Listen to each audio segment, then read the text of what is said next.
I'll just walk it through because in the course of explaining, I think I highlighted the differences and similarities. So let's see the similarities. They present cognitive development theories.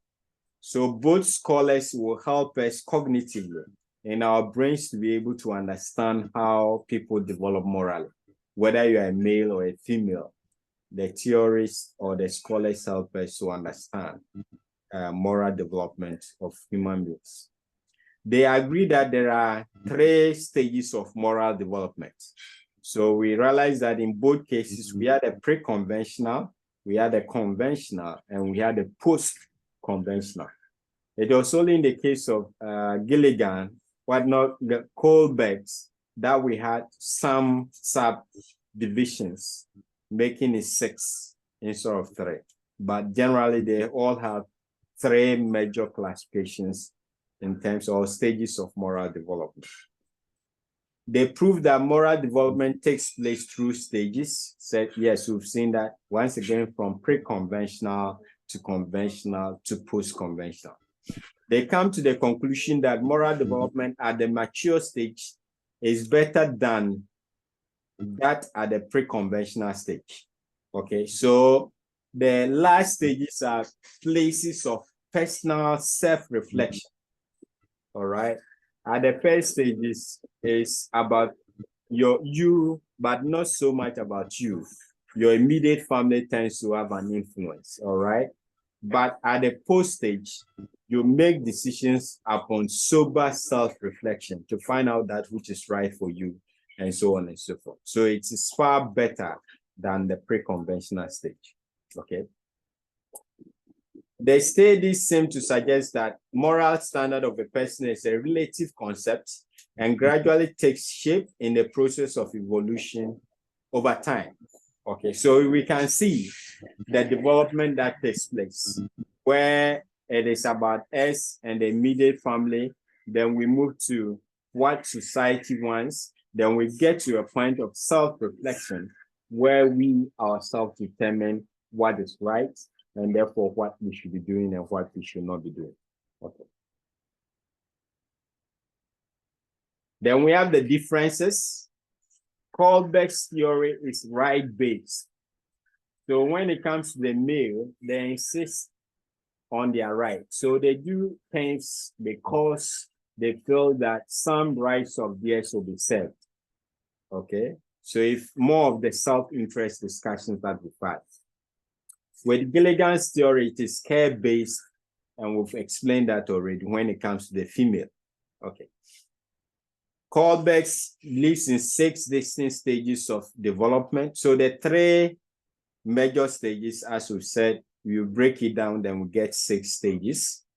But with Gilligan's, we still have the 3 distinct levels of moral development.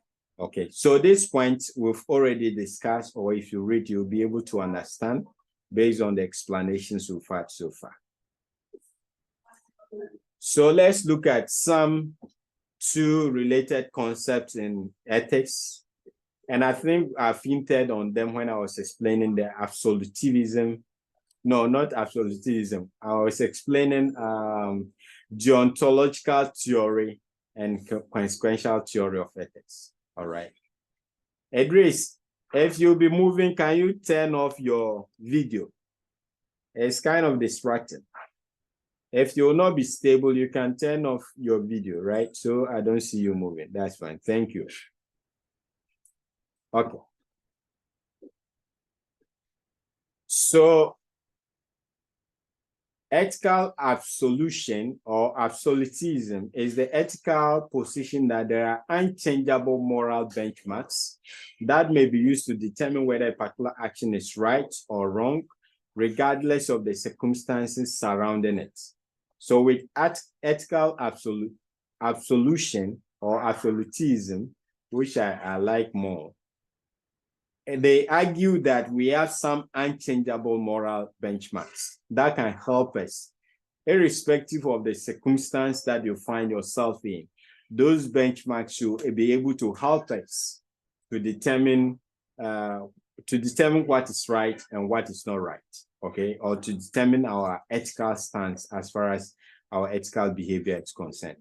It contains that morality is innate in the natural principles of the universe, human nature, the will of God, or some other fundamental source.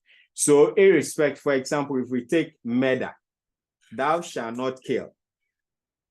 If we take ethical absolution as a concept, what it means is that no matter the circumstance, that moral standard must hold. Thou shalt not kill. Thou shalt not kill when you are being raped. Thou shalt not kill when an armed robber comes to your house. What again? Thou shalt not kill when somebody kills your daughter or your son. Okay, so I'm just raising these examples to show you the nature of ethical absolution, where we say that no matter the circumstance, some ethical standard or principle or benchmark need to be followed. Okay, but we know that even in law and crime, you can use self-defense as a defense. Okay, when it comes to murder. All right, or provocation, for example, can be a source of defense for some forms of crime where you were provoked. So that is where ethical absolution comes in, where under no circumstance should you be required to breach a particular law or standard because it is coming from God and that must be done. Okay, what are some of the criticisms against ethical absolution? The main criticisms to ethical absolution is the method by which we determine what the unchangeable moral practices are. So the question is that who actually determined that standard for us to say that no matter the circumstance, we have to obey it? That is the first thing. And whether the person that set the standard had our interests at heart at all. So the very standard that we have to obey at all times is being questioned here. Is it a right standard? If we assume it's a right standard, then it is easier for us to say, yes, then we should obey. But what if that particular law or that standard is not right? Is by itself not right. But because we are required to obey just for the sake of obeying, we have to go by that particular law. All right? Yes. So if you look at I don't know much about that, but you hear about these Germans and Jews history, the Holocaust or whatever. Is that the name? Yeah. Where anybody who finds a Jew was supposed to kill or whatever, like it's a law. Or generally, let's say if there was a law by government or the state for you to kill some particular tribe, and it's a requirement for you to do that, will you say you have to obey that because it's the requirement of the law? Okay, that is where this criticism is coming from. So, yeah. Please, the horoscope, is it not in relation to marriage or it's not about that one? It's in relation to what? Marriage. What about that?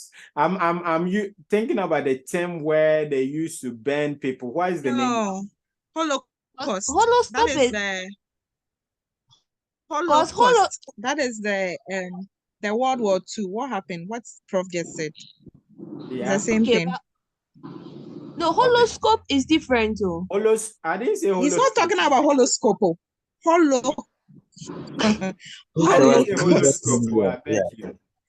Holocaust. That's what he said. I didn't say horoscope. I beg you. I think that's the first time I heard the word Holocaust. That's why. Yeah. Is that my miss away again? Bro, please. I heard horoscope. That's why I got confused. And pay attention well. Okay. But I wasn't even very sure. But I think that is the Holocaust cast or something like that. All right. Yeah, that's it, Prof. That's yes. it. Yes. That's so the question about ethical absolution is whether the standard itself that you are supposed to obey at all times is right. All right. That is basically the criticism. If this okay and it's reasonable, then that's fine. But what if the person that is setting that particular law, that standard, that benchmark, doesn't have good intention for society? Okay, doesn't mean we have to obey no matter what. Okay. Then the next criticism is that huge varieties of moral beliefs exist today among countries, which implies that there cannot be a single true morality. That's the other problem. And here we just use the example of somewhere in the Upper East, Upper West, the different morals that exist. If you look at this gay, what do you call it? Gayism and all those kinds of sexual rights that are coming up, depending upon the society where you find yourself, they have different definition of morality for them. Okay, so that is a problem with ethical absolution. What do you consider to be right in your society or country might not be the same thing when you go to another country. Okay.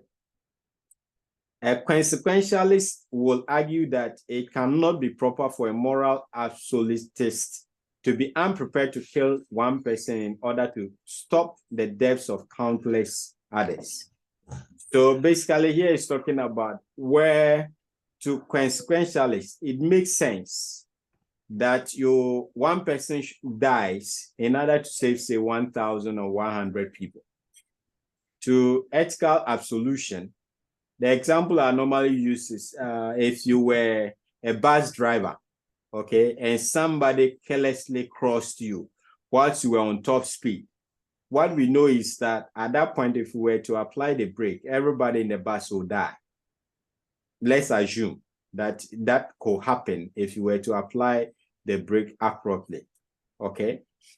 If you were to hit that one person, you have killed a human being, and that is murder. If you were to apply the brake abruptly, you are likely to kill about 30 people or 35 people in the bus. Which decision will you make? Yes, I want your input here. Which one will you pick?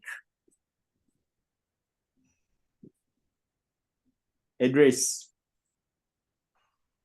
Yeah, Prof, I will go with the beneficence. The beneficence is that in doing good or in whatever you want to do, you should talk about the larger number of the people. So even me, anytime I'm driving with all my family in the car, I don't think I will veer off the road to spare one careless motor rider. Mm-hmm. So I would try to save the many at the expense of the one. So basically, you are telling me you killed that one person and save the others. Yes. Yes. Okay. Any other person with another view? Any other view?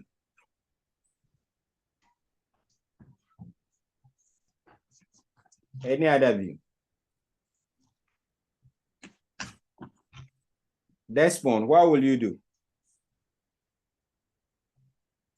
Yes, Prof. At this moment, I'll look at the general populace, the majority, and I don't want stories. What will you do? Will you apply the brake and save the 35 or so people in the bus, or you rather kill that one person and save the I'll kill the one person. You kill the one person. Yes. So at that point, that murder is okay, right? Yes, please. Okay. Prof. So that is the criticism against this theory. It says that the book says thou shalt not kill. So whether it's one, it doesn't make sense. That argument will not hold for you to tell me that I'm killing one person to save 30 people. No, it is still killing. And since you are not supposed to kill, thou shalt not kill, you should have obeyed that. But to the consequentialist, that will not make sense, because killing that one person will lead to you saving about 40 or 35 people in your bus. Okay. But what I always say in class also is that this example makes, and your answers makes a lot of sense until you are the one person in the middle of the road and someone else is the one driving. Idris. If you were the one person in the road, will you want to die to save the other 30 people in the bus? No, I would not like to die, but that's why I don't need to also cross or No, no. drive careless. I'm not saying I'm not saying you're cross. So we're using you as an example, please. I'm not saying you do that, right? But you realize that if you are the one person, the whole analysis will change. All right. But if you are not Yes, that bro. one person, it's easy for you to say that you will kill that one person and let the others live. Okay. You're right. But I think we've established our point as far as the criticisms are concerned. All right. Then the opposite is the ethical relativism. Instead of saying that at all points there is some benchmark, some standard that needs to be obeyed, this time around, your obedience of that benchmark is relative. It depends upon the society or the community within which you find yourself. All right. And we've touched on the issue about polygamy. Or somewhere it is against the law. There is a law that forbids it. Even in our context, depending upon the type of marriage that you contract, you'll be obeying the law by marrying an additional person besides your wife. Okay. But if you go somewhere else also, or another type of religion also, you have the right to be able to marry a maximum of 4. Is that the case in Islam? I'm told, right? Or if you were a chief, for example, then the number of wives are almost innumerable, right? We can count, depending upon where you also coming from and so on and so forth.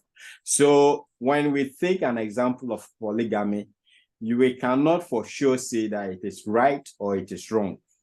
It is all relative, depending upon the environment or the circumstances or where you're coming from.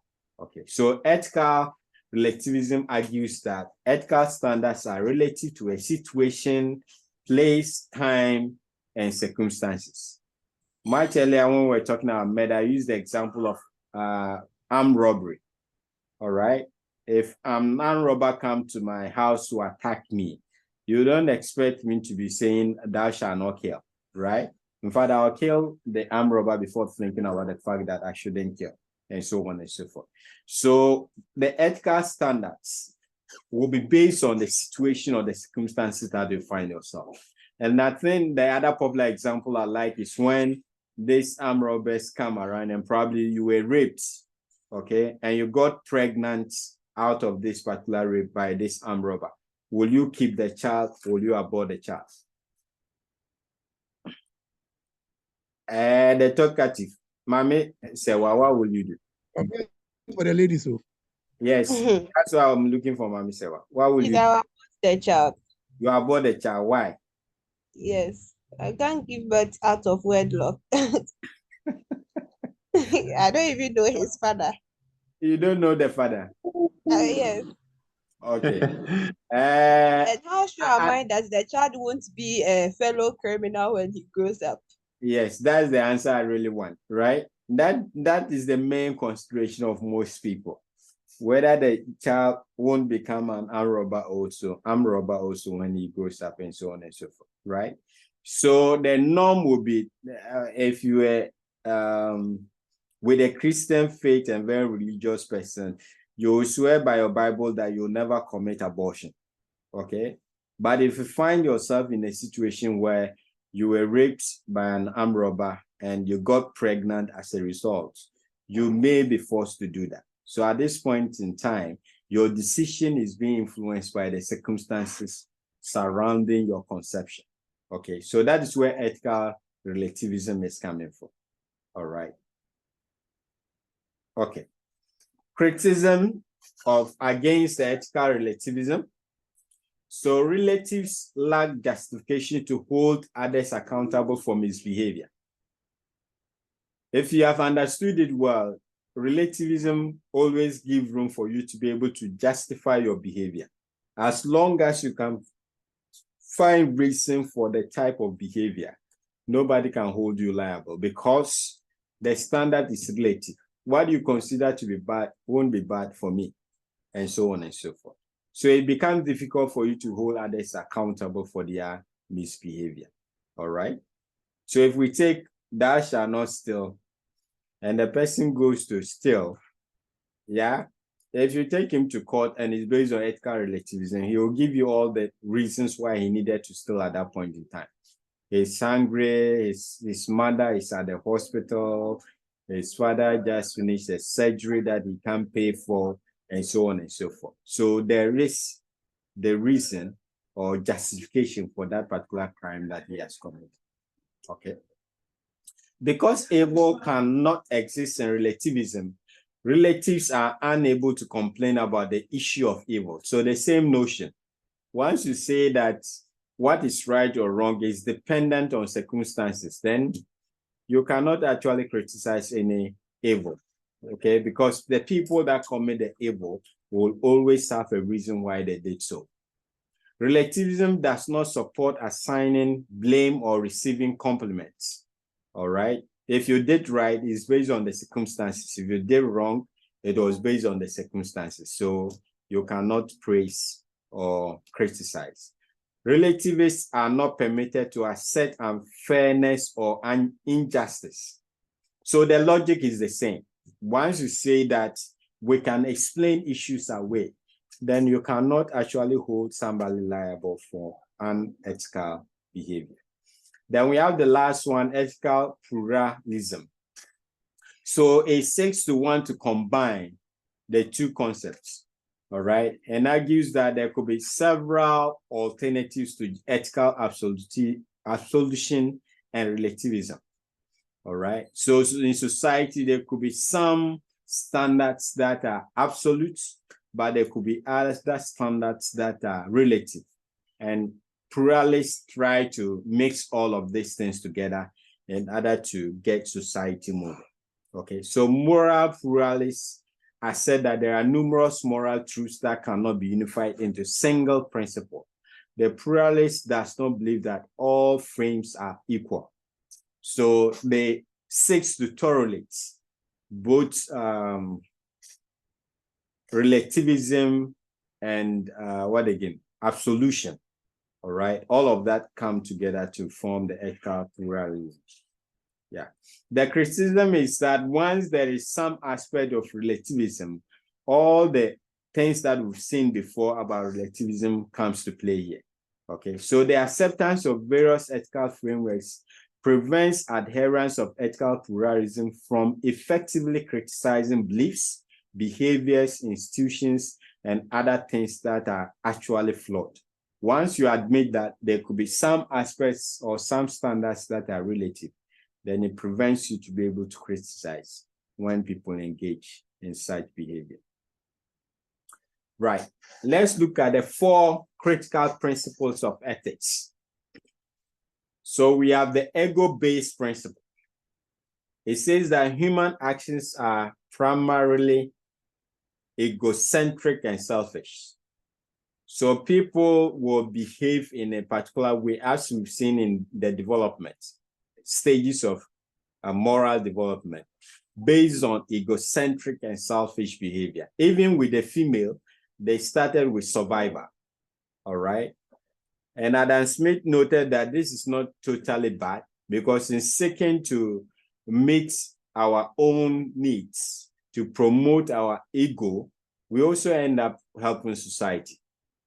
All right. So if you are a student of economics, you know about the example of the baker, where he argues that it's not because the baker is benevolent that he will get up early to bake bread, but he knows that people will pay and he'll get money out of that particular enterprise. But in the course of seeking for his money or monetary reward, he's also serving society. So we have the ego base, where people will do things because of their own selfish interest. And when we explain it like this, it looks as if the ego base is bad, but it is not. In fact, all of us engage in that one way or the other, with that knowing it, okay? At any point in time, in all of our decisions, we consider our interests first when it comes to making these decisions. And the point I want to make is that it is not totally bad in most circumstances. If you find yourself even at the workplace where your boss is asking you to do something that is unethical, you have to, sometimes even it borders on illegality.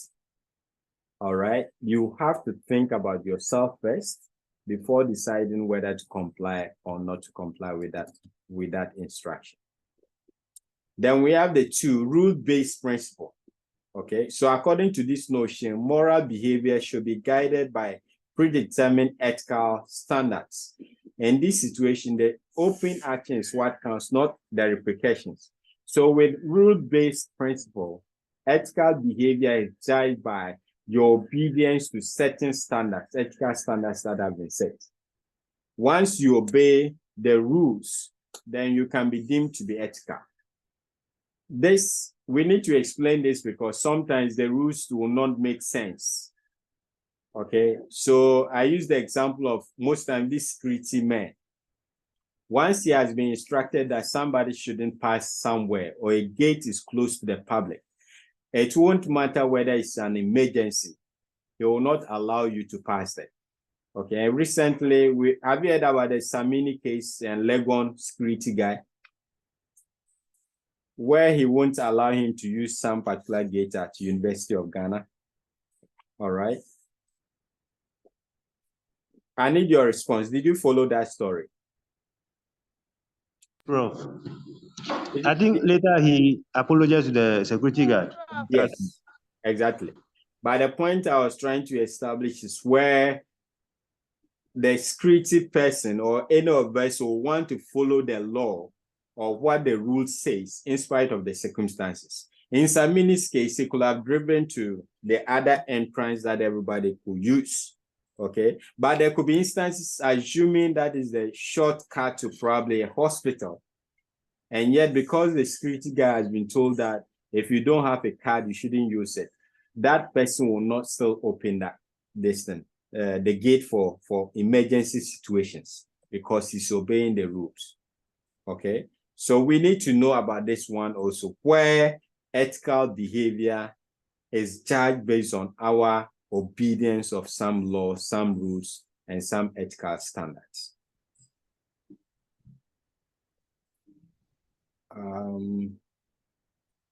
Then we have the end-based principle. We've explained this earlier when we're talking about the consequentialism.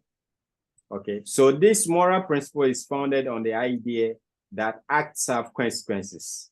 An action is only conducted when it has some benefits or favorable outcomes. So this time around, the person judges ethical behavior based on the consequences it will have on him or her.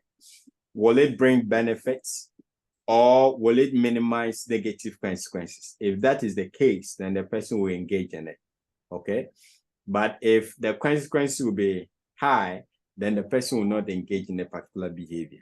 So this time around, the person will judge his behavior, whether to do something or not to do something, based on the results, the consequences that will emanate from that particular decision. All right. Then we have the last principle known as the care-based principle. Here, people will do things based on the golden rule in ethics. All right. It is a general golden rule where we seek to do unto other people what we want to be done unto us. It's not really based on consequences. Okay. If you pick the example of is it the Good Samaritan parable, where the religious man came and passed and somebody else came and passed and the Good Samaritan came. All right. There was no way he could have profited from that particular act. As a matter of fact, he had to send the person who was attacked by the robbers to an inn or a clinic and paid additional money for the person who was wounded to be cared for. All right. So with care-based, you are only doing something that you feel is based on care and compassion. You feel, I'm praying that if I was the one in this situation, I will hope that somebody will show care and compassion and help me. It is not because I'll be punished if I don't do it. It is not because I will be rewarded if I do it. It is just based on care and compassion that I want to undertake that particular type of behavior. Any questions so far on the 4 critical principles of ethics?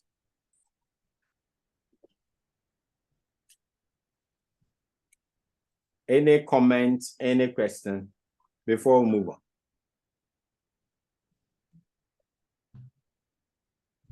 Okay.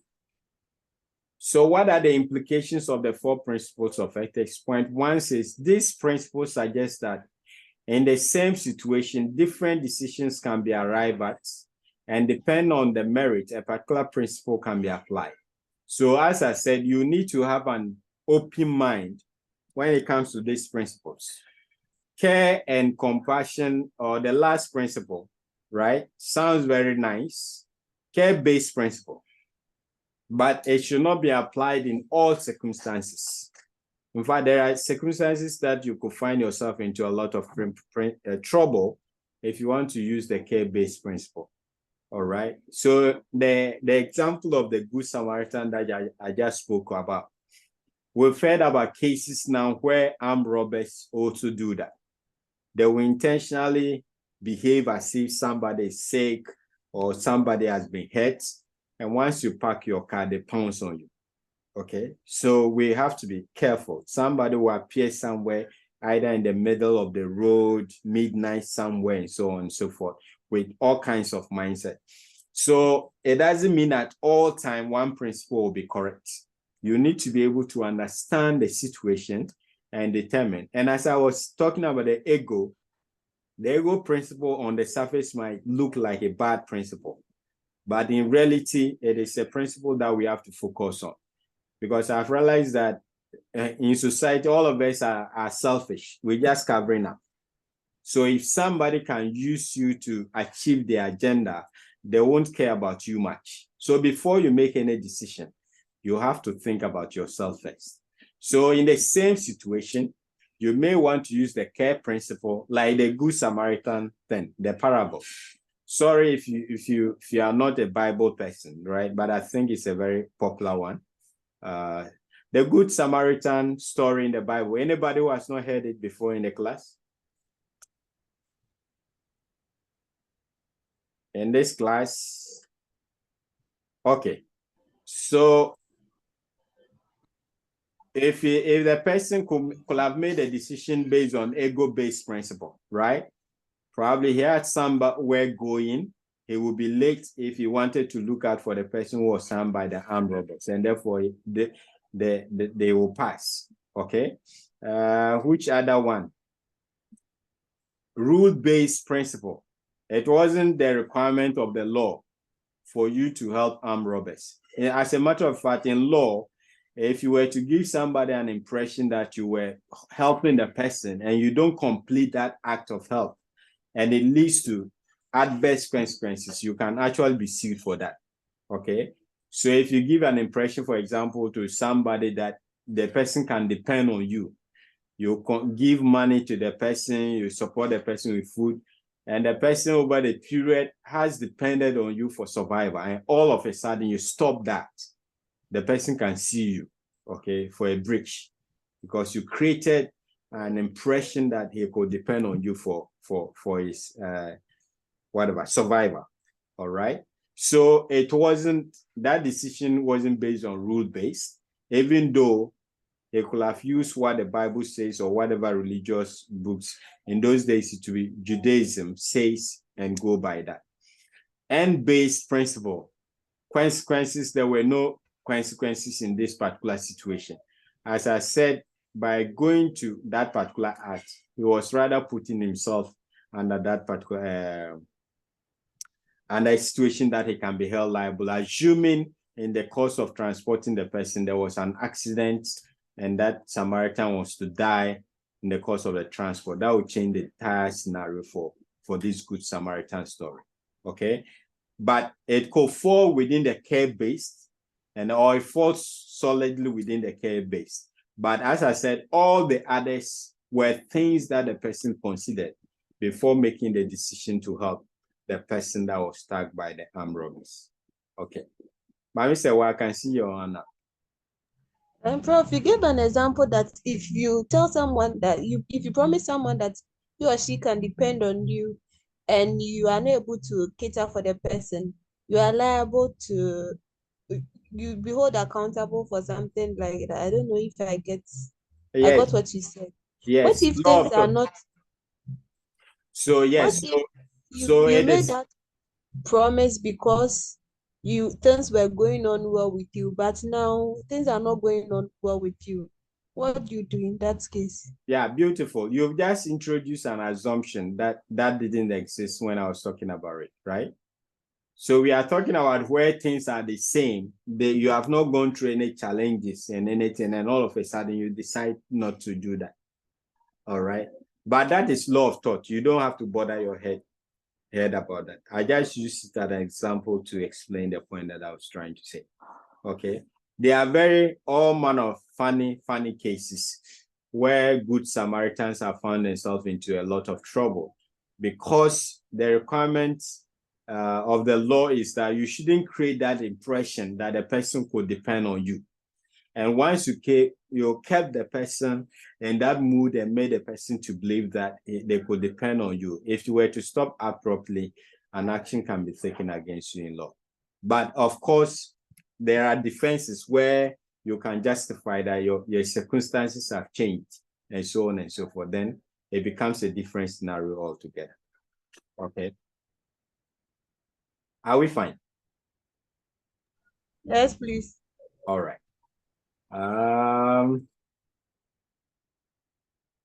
So let's continue. So yes. So at any point in time, all of those four principles comes to play, and they influence the type of decisions that we make. So depending on the inclination of the user, any one of the principles can be translated into practice. That's what we just said. There are four ways of looking at the world through the lens of ethics. It cannot be said that one principle is better than the other. And I've just given an example of where if you go by care-based principle, you can really get in trouble. So don't get the impression that one principle is better than the other. Depend upon where you find yourself. If you find yourself in a situation where you have to comply with laws and rules and regulations, you need to emphasize more of the rule-based principle. All right. Okay, let's look at these other two concepts. We have cognitivism and non-cognitivism. So cognitivism, the branch of ethical philosophy that claims that it is possible to know right from wrong or good from bad in a very clear and objective manner. So that's what these scholars believe. We can know good or wrong, right from wrong, and good from bad in a very objective manner. To the extent that with utilitarianism and consequentialism, we can even add or attach some quantitative analysis and say that if I can get maximum benefit or happiness from something, then that is right. Okay, what it means is that you believe with certainty that you can know good, okay, and even quantify that goodness to be able to make that particular decision. So it falls within the context of cognitivism. Then we have the non-cognitivism, where it says that you cannot objectively determine good from bad or right from wrong. Okay, so it leans more towards the deontological theory that we spoke about. So you cannot really tell. As I was using the example of, say, sex, all right, you cannot quantify the goodness or the wrongness in it and be able to tell that because I'll get more of this and so on and so forth. So basically, you have to obey it because it's some higher authority that is telling you not to do it. All right. So that is the non-cognitivism. We cannot know with certainty, okay, the goodness in a particular act or the badness in a particular act. We just have to obey some authority that tells us not to do something or to do something. Okay. Yes, then we have the objectives of ethics. To define the greatest good of man and establish a standard for the same. So we studying ethics in order for us to be able to establish some standard of behavior. All right. So the second point is similar. Set, establish moral standards, norms of behavior. It is an overall study of human behavior and so on and so forth. So basically, these are some of the objectives, okay, or the reasons why we should know about ethics. Okay, so thank you very much.